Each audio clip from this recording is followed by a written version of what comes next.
Hello guys, welcome back after long time.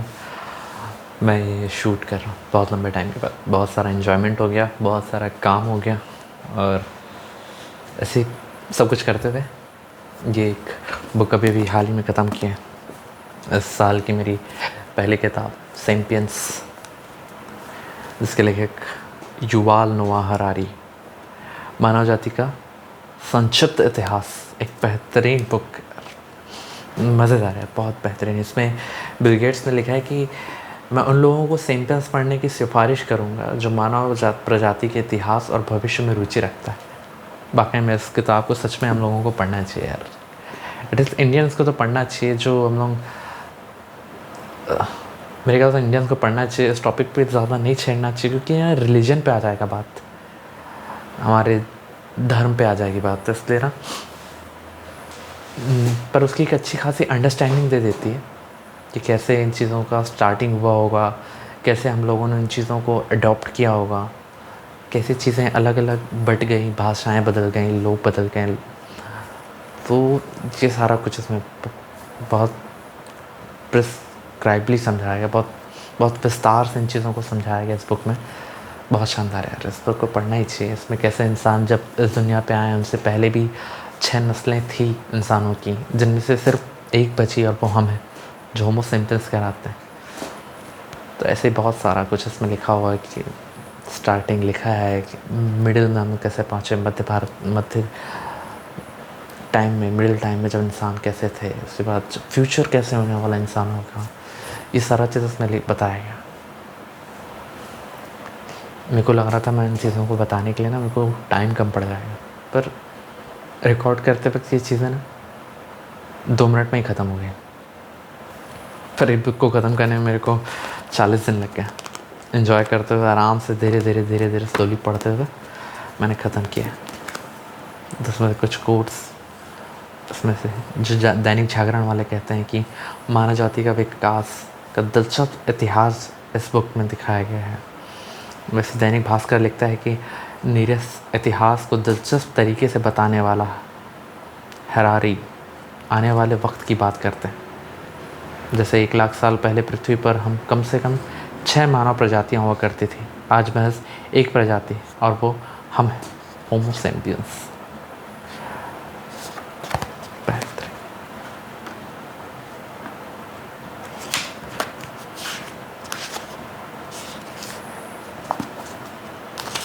इसे ना 4 भागों में बांटा गया।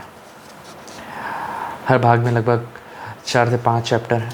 जैसे कि पहला भाग इसमें है संरक्षणात्मक क्रांति, दूसरा भाग हुआ कृषि क्रांति, तीसरा भाग में मानव जाति का एकीकरण सिखाया गया, उसके बाद चौथा भाग है वैज्ञानिक क्रांति, जिसमें अभी हम जैसे इसमें बात किया है पहले भाग में। संज्ञानात्मक क्रांति में पहला पार्ट था इसका एक महत्वहीन प्राणी, दूसरा पार्ट आता है ज्ञान का वृक्ष, तीसरा आदम और ईश्वर के जीवन का एक दिन, चौथा बाढ़। कृषि क्रांति इतिहास का सबसे बड़ा धोखा, पिरामिडों का निर्माण, भारी बोझ की स्मृति, इतिहास का कोई नया न्याय नहीं, मानव जाति का एकीकरण, तीसरा भाग, जिसका चैप्टर 9 चालू हो जाता है, जिसमें इतिहास का तीर, पैसे की खुशबू, साम्राज्यवादी का अध्याय, मज़हब का सिद्धांत, सफलता का रहस्य। और चौथा भाग है और आखिरी भाग, जिसमें 6 चैप्टर है, 6-7 चैप्टर हैं। अज्ञान की खोज, विज्ञान और साम्राज्य का गठबंधन, पूंजीवादी पंथ, उद्योग के पहिए, एक स्थायी क्रांति, और उसके बाद वे हमेशा सुखपूर्वक रहे, होमो सेपियंस का अंत। ऐसे करके 429 पेजों का ये चैप्टर है। इसके बाद 14 में उपसंहार है, आभार है, अनुवाद है, जिसमें तस्वीरों के द्वारा, इसमें एग्जाम्पल्स के द्वारा समझाया गया है इन चीज़ों को कि कैसा हमारा इतिहास रहा होगा।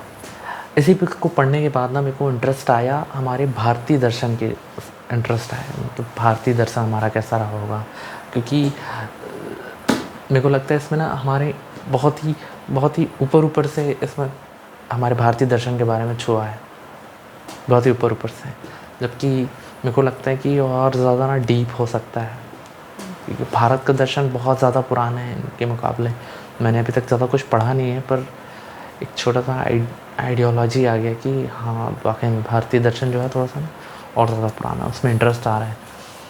पर वहीं पे आता है कि सिर्फ ये जानने के लिए पढ़ लो उन सारी भारतीय दर्शनों को कि क्या है, या फिर अपने प्रोफेशन पे पढ़ूँ, अपने प्रोफेशन के रिगार्डिंग पढ़ूँ ताकि कुछ उसको इम्प्लीमेंट कर सकूँ। जैसे अभी मेरे पास एक बुक रखा हुआ है, जैसे मैं अभी नया चालू करने वाला हूँ, बिक्री कौशल, सुब्रोत बैनर्जी के सर के द्वारा लिखी गई ये किताब है जो नेक्स्ट चालू होने वाली है अब से।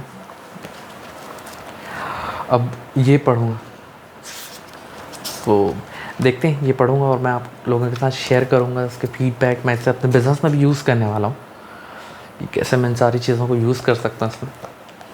तो जैसे ही बुक ख़त्म होगा मैं आप लोगों के साथ शेयर करूँगा इन सारी चीज़ों को, और मैंने कैसे इम्प्लीमेंट किया इन सारी चीज़ों को ये भी बताऊँगा। बिज़नेस अपडेट में गाइस ये है कि मैंने ना सोचा कि मैं एक सोशल मीडिया हैंडल करने वाले को हायर करूं। हमारे शहर में हमारे एक दोस्त हैं अमन प्रज्ञेश सिंह करके, मैंने उन्हें उनसे बात किया है, वो जल्दी इन चीज़ों के विषय में स्टार्ट करने वाले हैं। वो उनके पास वो भी अपने फैमिली के एक पहले लड़के हैं, तो उनके ऊपर भी काफ़ी जिम्मेदारियाँ हैं, तो उनको भी अपना घर संभालना होता है। उन्हीं के बीच में वो भी अपना एक सेकंड स्टार्टअप कर रहे हैं। उनका फर्स्ट स्टार्टअप उतना चल नहीं पाया, उनका सेकंड स्टार्टअप है ये, तो उनके साथ मिल कर के अभी हम काम कर रहे हैं।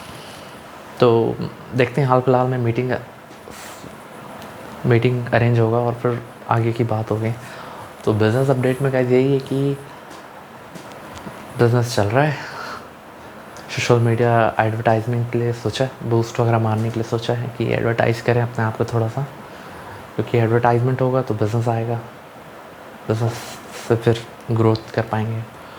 और दूसरी बैड न्यूज़ ये है कि हमारे शहर में अब ना हमारा लोकेशन शिफ्ट होने वाला है, तो इससे हो सकता है मेरे को फ़ायदा हो, पर अभी तो फ़िलहाल नहीं दिख रहा है, क्योंकि हमारा जो लोकेशन है ना वो मेन रोड पे है, ये NH पे है। तो इसमें क्या होता है कि मेरे को ऐसा लगता है कि जो लोग जा रहे होते हैं ना कहीं इस शहर से दूसरे शहर, तो जाते हुए नज़र पड़ती है और लोगों को लगता है कि यार चलो जाते जाते ले जाते हैं, कहीं लेट ना हो जाए।